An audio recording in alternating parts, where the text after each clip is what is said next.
Hello guys. तो last episode में हमने देखा था वैंग और शाओची ने एक दूसरे को भुलाने के लिए अपने काम पर फोकस करना शुरू कर दिया था। अब आगे रात को वो दोनों मैन मैन के भाई के घर पर जाती हैं। यहाँ पर डिनर करने के बाद वैन मैन का भाई उन दोनों को उनके घर पर ड्रॉप करता है। मैन मैन वहाँ से चली जाती है, लेकिन मैन मैन का भाई शाओची को रोकता है और कहता है, आज से कुछ टाइम पहले मेरे पास तुम्हारे पापा का फ़ोन आया था। उन्होंने कहा था कि तुम अभी पिछले दिनों काफ़ी ज़्यादा अपसेट रहने लगी हो। तो शाओची कहती है, मैं कहाँ अपसेट हूँ, मैं तो बहुत खुश हूँ। तुम खुश हो? तुम्हारे चेहरे से साफ साफ पता चलता है कि तुम बिल्कुल खुश नहीं हो।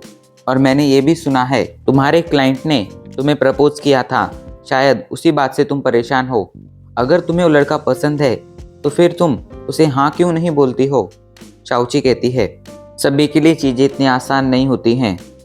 तुम्हें यकीन नहीं होगा ये जानकर कि मुझे ये तक नहीं पता कि डेट पर कैसे जाते हैं। ये सुनकर भाई हंसने लगता है और बोलता है, क्या शाओची, तुम एक काउंसलर हो और तुम्हें ही पता नहीं है कि डेट पर कैसे जाते हैं? और चलो तुम्हें ये पता नहीं है तो कोई बात नहीं, ये इतनी बड़ी प्रॉब्लम नहीं है। फिर तुमने उसके प्रपोजल को रिजेक्ट क्यों किया? शाओची उसे बताती है, मुझे डस्क फोबिया है। जब भी मैं डस्क को देखती हूँ मुझे अचानक से ही डर लगने लगता है और मैं डिप्रेस हो जाती हूँ। ये एक और वजह है जिस वजह से मैंने उसका प्रपोज़ल एक्सेप्ट नहीं किया। और तीसरी वजह है, मैंने अब सिंगल रहने का डिसीजन ले लिया है। चाहे अब कुछ भी हो, मैं लाइफ में दोबारा किसी से प्यार नहीं करूँगी। पिछली बार मेरे साथ जो हुआ था मैं वो अभी तक नहीं भूली हूँ। उसी इंसिडेंट के बाद मैंने डिसाइड कर लिया था मैं लाइफ में कभी भी प्यार में नहीं पड़ूंगी। ये कहकर शाओची खिड़की से बाहर एक बिल्डिंग की तरफ देखने लगती है। वो बिल्डिंग बैंक की कंपनी की ही थी। भाई पूछता है, क्या हुआ, तुम वहाँ पर इतने गौर से क्यों देख रही हो? तो शाओची स्माइल के साथ बोली, उस बिल्डिंग में मेरा एक क्लाइंट है।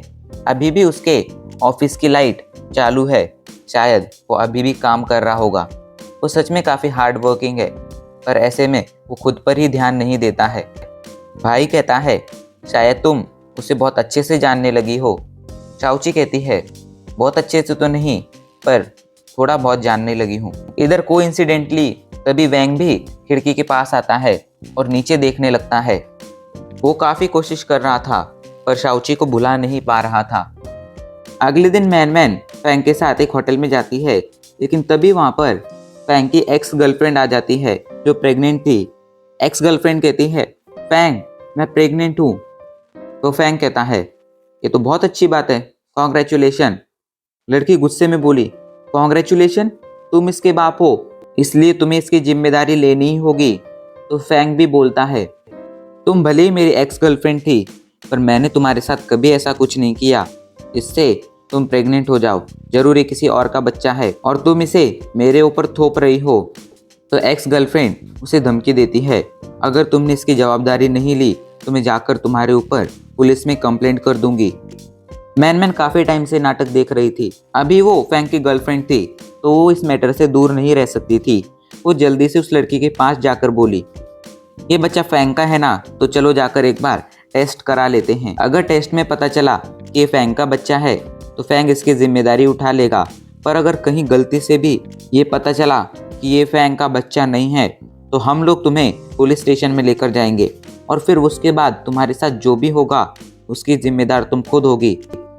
ये सुनकर लड़की डर जाती है और वहाँ से भाग जाती है। फैंग ने प्यार से मैन मैन को देखते हुए कहा, क्या तुम्हें मुझ पर कुछ ज़्यादा ही भरोसा नहीं है?